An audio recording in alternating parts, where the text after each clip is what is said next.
오늘 새벽에 나와 말씀을 가지고 기도하시는 모든 분들 가운데에 하나님의 뜻이 하늘에서 이루어진 것 같이 여러분 삶 가운데 가득하기를 소망해 봅니다. 네, 우리가 매주 이렇게 또 매일 새벽 예배를 드립니다. 그리고 오늘 저녁에는 또 뭐가 있죠? 금요 철야 예배가 있습니다. 또 금요 철야 이후에 뭐가 있나요? 2부 철야 예배가 있죠. 그걸 항상 인지하고 있으셔야 됩니다. 그래서 오늘 2부 철야 예배 때 많은 분들이 나와서 끝까지 기도하시기를 소망합니다. 아멘 소리가 갑자기 확 작아져 들었어요. 어쨌든 2부 철야 예배가 있고 또 저희 주일 예배가 있습니다. 저희가 공식적인 예배, 공예배를 주일 예배로 합니다. 그렇다면은 우리가 왜 일요일이라고 불리우는 이 주일날, 그렇죠? 주일이라고 불리우는 이 일요일날 왜 공예배를 드리는 것일까요? 왜 제가 교육전도사로 소년부 이제 5, 6학년을 한 적이 있는데 그 아이들에게 한번 물어봤습니다. 얘들아, 우리가 왜 주일에 예배를 드릴까? 왜 일요일에 예배를 드릴까? 이렇게 물어보니까 아이들이 정말 재밌는 대답을 많이 해요. 막 기상천외한 상상도 못할 막 이야기를 합니다. 막 어떤 아이는요, 정부에서 그렇게 지정해 줬으니까요. 막 이렇게 말하기도 하고 그냥 그렇게 왔으니까요. 빨간 날이니까 이날 예배를 드리죠. 막 이러면서 아이들이 막 전사님은 그 당시 전도사였으니까요. 전사님은 그것도 모르세요 하는 그런 격렬한 눈빛을 가지고 저에게 그렇게 말을 했었는데 한번 여러분들에게 물어보겠습니다. 왜 우리가 주일날 예배를 드리는 것일까요? 네. 여기에 뭐 정부가 그렇게 지정해 줬으니까 하시는 분은 없으시겠죠? 네, 우리가 주일날 예배를 드리는 이유는 바로 부활을 기념하기 위함입니다. 예수님의 부활을 기념하기 위해서 우리가 이 주일날 예배를 드리는 것이요. 조금은 역사를 잘 아시는 분들이고 또 역사를 공부하신 분들은 뭐 콘스탄티누스 대제가 이제 기독교를 공인함으로써 그 당시에 태양신과 결합하여서 일요일을 썬데이라고 불렀고 일요일 날에 예배를 드립니다. 이렇게 생각하시고 또 그렇게 역사적으로 배우신 분들도 있고 저 또한 그렇게 역사적으로 배워왔지만 사실 우리가 공식적으로 주일날, 이 일요일이라고 불리우는 이 주일날에 예배를 드리는 것은 바로 예수님의 부활을 기념하기 위함이죠. 왜냐하면 예수님께서 이제 토요일날 안식일 전날에 십자가에서 돌아가셨고 말씀대로 오늘 본문 말씀 15장 우리 3절 말씀대로 내가 받은 것을 먼저 너희에게 전하노니 이는 성경대로 그리스도께서 우리 죄를 위하여 죽으시고 성경대로 죽으셨어요. 언제요? 만식일 전날에. 그래서 금, 토, 일 이렇게 3일 만에 부활하셔서 우리가 주일날 예배를 드리는 것입니다. 그러므로 우리 믿음의 신앙에서 부활이라는 측면은 매우 중요한 것이며 절대적인 겁니다. 왜 중요할까요? 그러면 부활이 왜 우리 가운데 중요할 거예요? 사실 우리가 정말 중요하다고 생각하는 건 뭐죠? 예수님께서 십자가에 달려 돌아가시는 날이죠. 근데 왜 우리는 부활을 기념하면서 부활이 중요하다고 여기는 것일까요? 바로 이 부활이, 따라해 볼까요? 부활이 구원의 증거이기 때문이다. 네, 아멘이시죠? 네, 부활이 우리의 증거이기 때문이에요. 부활은 우리에게 구원과 영생을 바라볼 수 있게 해줍니다. 그래서 우리에게 부활 신앙이 있기 때문에 저 천국을 바라볼 수 있게 되는 거예요. 사실 우리는 저 천국을 바라볼 수 있는 존재가 아닙니다. 그럴 만한 자격도 가진 자들이 아니에요. 근데 이 부활 신앙이 있기 때문에 저 천국을 바라볼 수 있고 하나님의 나라와 하나님께서 우리와 함께 하신다는 것을 꿈꾸며 소망할 수 있다는 것이에요. 그런데 이 부활이 있으려면 먼저 전제되어야 하는 것이 무엇이냐면은 바로 죽음입니다. 죽음이 먼저 있어야 부활이 있을 수 있어요. 산 사람들에게는요, 이 부활이라는 것들이 적용되지 않습니다. 오직 죽은 자에게만 부활이라는 것이 적용될 수 있어요. 그런데 예수님께서 십자가에 달려 돌아가신 것은 우리를 대신하여 죽으신 것을 의미해요. 원래 우리가 예수님이 아니라 원래 우리가 그 죽음이라는 저주를 받아야 돼요. 원래 우리가 저 십자가에 달려 죽어야 되고요. 원래 우리가 이 세상에서 가장 비참하게 그리고 저 지옥에서 하나님 어찌하여 나를 버리셨나이까? 왜 나를 태어나게 하셔서 왜 이러한 저주를 주셨나이까? 막 따지듯이 우리가 원래 저 지옥에서 해야 될 말인데 예수님께서 십자가에 대신 말씀하셨죠. 엘리 엘리 라마 사박다니. 우리가 할 말을 대신함으로써 먼저 십자가에 달려 죽으셨습니다.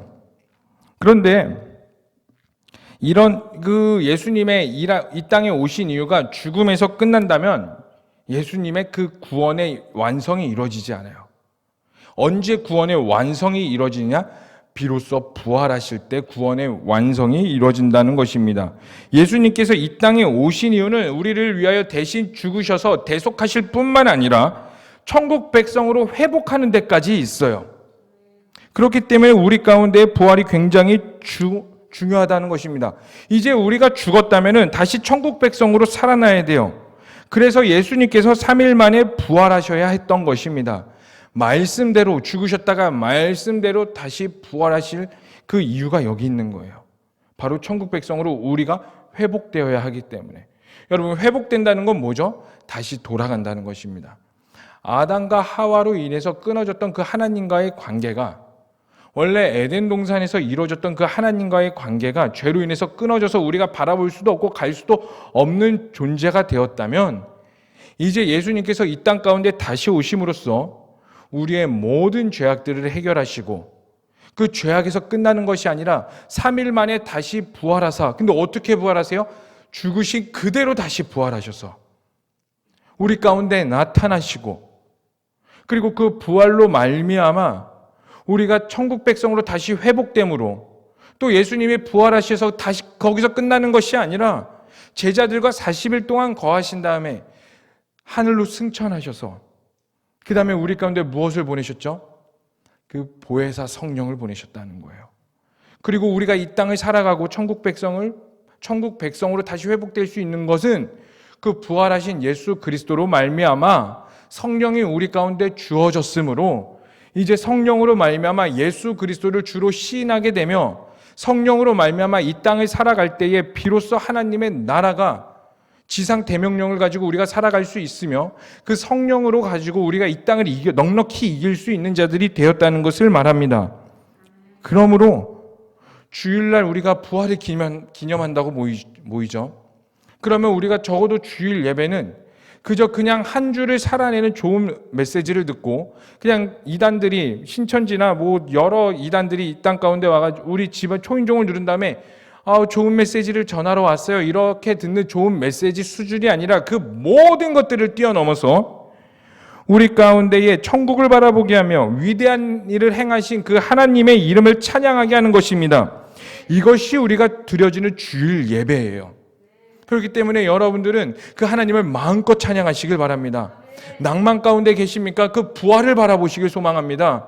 그 부활로 말미암아 천국 소망을 바라보게 되고, 하나님, 내가 저 천국을 바라볼 수 없는 존재에서 이제 천국을 바라봅니다. 그 위대한 일을 행하신 그 주님의 이름을 찬양합니다. 비록 내 삶 가운데 내가 원하는 형통함이 없을지라도, 비록 내 삶 가운데 내가 원하는 대로 내 자녀가 나아가지 못할지라도, 참 고등부를 상담하다 보면요, 많은 부모님들이 울면서 상담을 해요. 우리 자녀가 이상해요. 우리 아이가 교회를 안 나가겠대요. 목사님, 어떻게 해야 됩니까? 제가 제 능력으로 나오거라 이래갖고 그 아이들이 나오면 너무나 좋겠죠.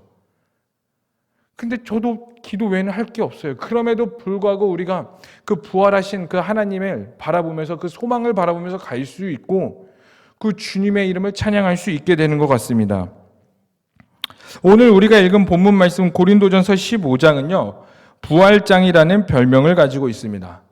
네, 겉으로 보면은 이 부활장이라는 별명이 있다는 것 자체가 참 은혜롭고 좋아 보이기는 하지만, 사실 고린도전서 15장, 이 부활에 대해서 사도 바울이 고린도 교회에 이 변증을 하고 있는 거예요. 다시 말해서 이 고린도 교회의 이 부활이 무엇이냐, 부활이 이런 것이다 라고 변증하고 있는 거예요. 변증하고 있다는 건 무엇을 뜻하죠?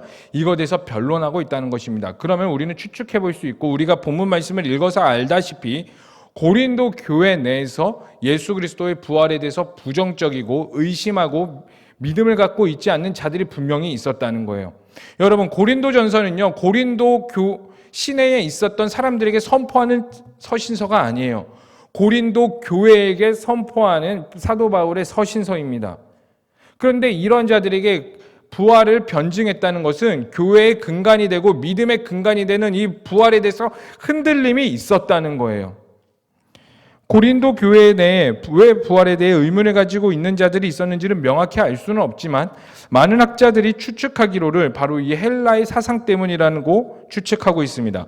그 당시 헬라 사람들의 세계관은요, 어떠한 세계관을 갖고 있었냐면 한번 따라해 볼까요? 영혼은 귀하고, 네, 새벽이라 많이 피곤하시죠? 네, 다시 한번 더 힘차게 해보겠습니다. 영혼은 귀하고 몸은 천하다. 이 영혼은 귀하고 몸은 천하다라는 관점을 가지고 있었어요. 그러므로 몸은 그저 영혼이 탈출해야 되는 그냥 매개체에 불과한 악한 것으로 이해되었다는 거예요.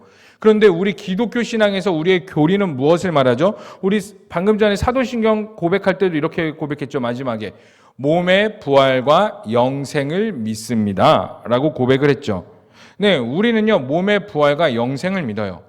그런데 이 헬라적의 이 사고방식으로 봤을 때에 영혼은 귀하고 몸은 천하다 보니까 이 영생이라는 것은 굉장히 매력적인 교리로 다가와요. 왜요? 귀한 거니까. 그 귀한 것이 영원하다. 이거 너무 좋은데, 괜찮은데, 매력적인데 이렇게 다가와요. 그럼 맞지? 이 교리가 맞지? 그런데 우리는 한 가지 더 있죠. 몸의 부활과. 그때 헬라 사람들 딱 막히는 겁니다. 몸? 이건 아닌 것 같은데. 왜요? 몸은 천하니까요. 이 몸의 부활을 받아들이기가 어려운 거예요. 뭐 때문에? 바로 이 헬라의 사상 때문이에요. 그런 헬라적 세계관을 가지고 있던 자들이 고린도 교회에 있었기 때문에 예수 그리스도의 부활에 대한 의문을 가진 자들이 있었던 것입니다. 그래서 사도 바울이 고린도 교회에 예수 그리스도의 부활에 대해서 편지를 적인 것이고 이것이 오늘날 우리에게는 부활장이라는 별명을 가지고 우리에게 다가오게 된 것이죠. 그렇다면 우리가 이것을 통해 알 수 있는 것이 무엇일까요? 바로 잘못된 세계관이, 잘못된 인식이 우리의 말씀을 왜곡시킨다는 것입니다. 우리 다시 한 번만 더 읽어볼까요? 우리 3절과 4절 한번 한 목소리로 읽어보도록 하겠습니다. 시작. 내가 받은 것을 먼저 너희에게 전하노니 이는 성경대로 그리스도께서 우리 죄를 위하여 죽으시고 장사 지낸 바 되셨다가 성경대로 사흘 만에 다시 살아나서 예수님께서 죽으신 것이 무엇대로 됐다고요? 성경대로. 부활하신 것도요. 무엇대로? 성경대로. 이 성경은 무엇이에요? 하나님의 언약입니다. 하나님의 말씀인 거예요. 결국 예수 그리스도의 죽음과 부활은 하나님의 말씀대로 이루어졌다는 것이고, 그러면 그것에 따라서 몸의 부활과 영생도 결국 하나님의 말씀 따라 이루어지는 건데, 이 세계관이 앞서서 이 하나님의 말씀을 이것을 받아들이고 이것을 받아들이지 못하는 현상들이 이 고린도 교회 가운데 있었다는 것입니다. 사랑하는 성도님들, 세상의 세계관과 세상적인 시야로 부활을 바라보면요, 이 세상적인 시야로 이 성경을 바라보면 우리는 이 모든 것들을 이해할 수가 없어요. 왜냐하면은 하나님의 말씀과 하나님의 사역은요, 이 세상과 반대되기 때문입니다. 우리는 말씀을 볼 때 하나님의 관점과 하나님의 마음, 즉 성령으로 봐야 되고요. 이 말씀을 관통하여서 이 세상을 바라봐야 돼요. 이 말씀을 관통해서 내 삶과 내 가정과 내 삶의 모든 영역을 바라봐야 비로소 하나님의 뜻이 하늘에서 이루어진 것 같이 우리 삶 가운데 이루어질 수 있다는 거예요.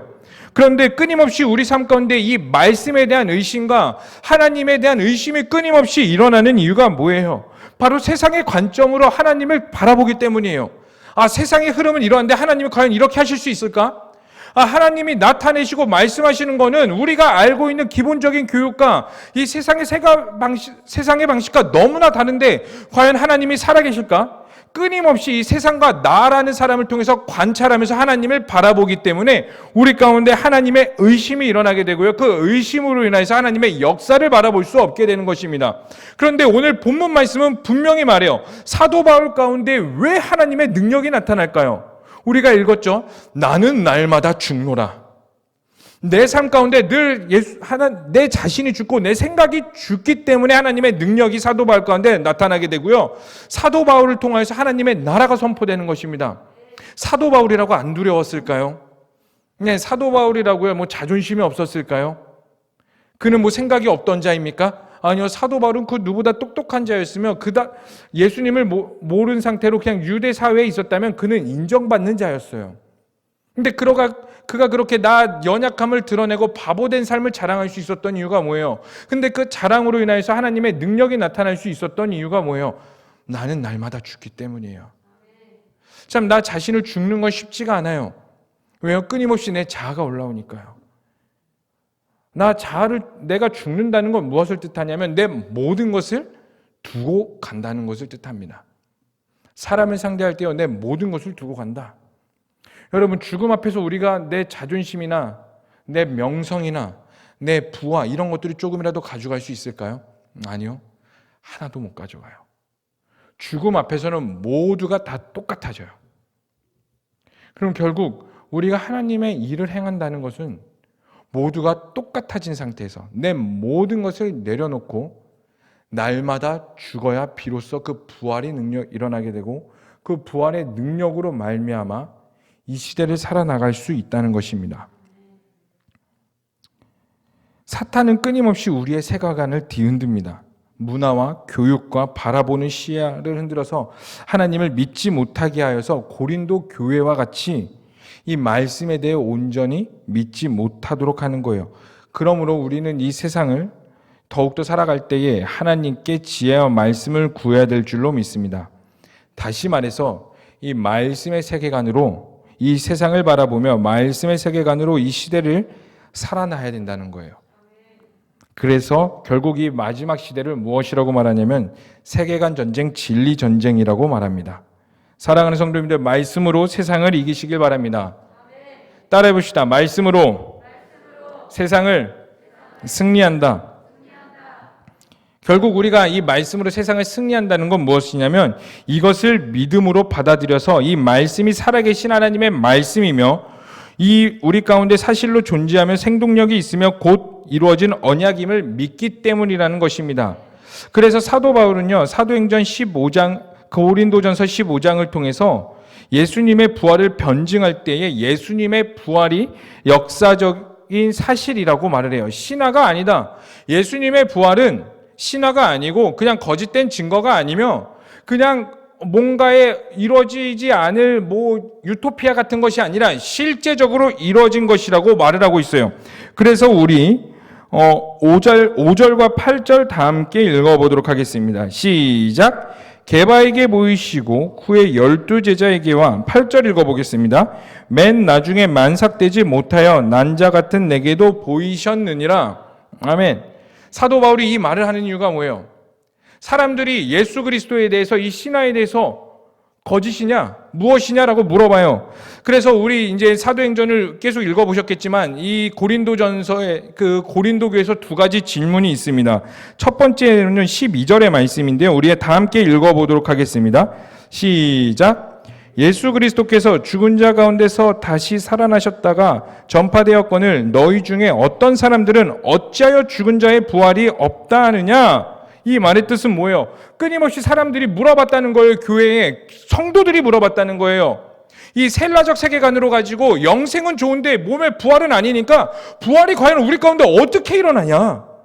부활이 우리 가운데 일어나는 것들이 진짜 사실이냐? 어떻게 증거를 댈 것이냐? 이 첫 번째 질문이 있었고요. 두 번째 질문은요. 35절의 말씀입니다.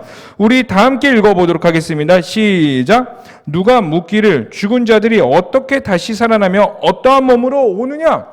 그래, 좋다. 내가 100번 양보해서 부활이 있다 치자. 그러면 우리는 부활을 어떻게 하느냐? 왜요?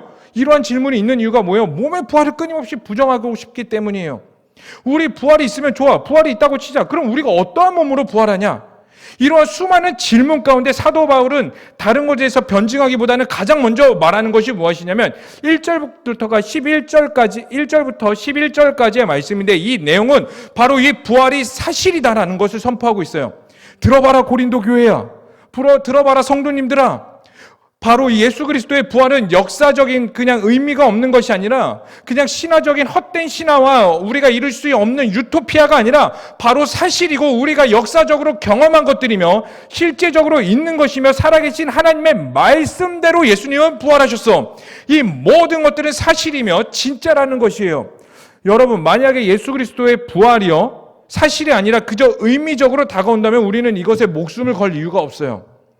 예수님의 죽으심과 예수님의 존재 자체가요, 진짜 역사적인 사실이 아니고 우리 가운데 그냥 하나의 언어이며 그 의미와 힘과 능력을 주는 어떠한 형상에 불과하다면요, 우리는 여기에 목숨 걸 필요도 없고요, 수많은 순교자들이 죽을 필요도 없어요. 그런데 우리가 여기에 목숨을 거는 이유가 뭐예요?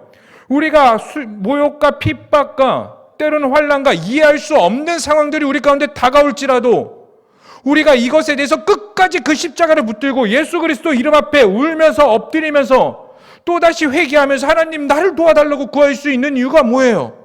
바로 이것들이 우리에게 사실이기 때문입니다. 이 말씀이 우리 가운데 사실이기 때문에 우리가 이것을 목숨을 걸 수 있는 것이고, 우리가 이 복음을 사람들에게 능욕과 수욕을 당할지라도 전할 수 있게 되는 것이에요. 그러므로 여러분들이 믿는 이 예수 그리스도는 사실입니다. 그래서 이 사람들에게 말하죠. 사도 바울은 끊임없이 말하는 것들이 무엇이냐면, 우리는 이 사실을 믿으며 부활의 능력이 있다고 말하면서, 그러면 우리가 그 부활의 몸을 어떻게 있습니까? 라고 말할 때에 사도 바울은 씨앗의 열매가 다르고 꽃과 새와 동물의 옷이 하늘에 사는 동물과 바다 밑에 사는 것들이 다른 것처럼 우리가 육의 부활이 있는 것처럼 이제 저 천국에 맞는 몸의 부활을 입게 될 것이다 라고 말을 하고 있어요. 그러므로 50절에서 58절까지는 결국 무엇을 말하냐면, 그 부활하시고 능력이 되시고 살아계신 하나님의 이름을 찬양하면서 이 부활장을 마무리하고 있습니다. 그러면서 55절에 이렇게 말을 하죠. 우리 다 함께 한번 읽어보겠습니다. 시작. 사망아 너희 승리가 어디 있느냐? 사망아 내가 쏘는 것이 어디 있느냐? 그러면서 죽음으로 그 부활하시고 죽음을 뚫고 승리하신 하나님의 그 승리가 우리 또한 승리가 될 것이며, 사망이 우리 가운데 두려움으로 다가올지라도 우리는 그것에 두려워하는 것이 아니라 우리도 그 사망을 뚫고 승리할 수 있다고 사도 바울은 당당히 말하고 있는 것입니다. 사랑하는 성도님들, 우리 58절 다 함께 읽어보도록 하겠습니다. 시작. 사랑하는 내 형제들아 견실하며 흔들리지 말고 항상 주의 일에 더욱 힘쓰는 자들이 되라. 이는 너희 수고가 주 안에서 헛되는 줄 알미라. 아멘. 결국 사도 바울은 우리에게도 똑같이 말하고 있어요. 사랑하는 자들아 더욱 견실하며 흔들리지 마라.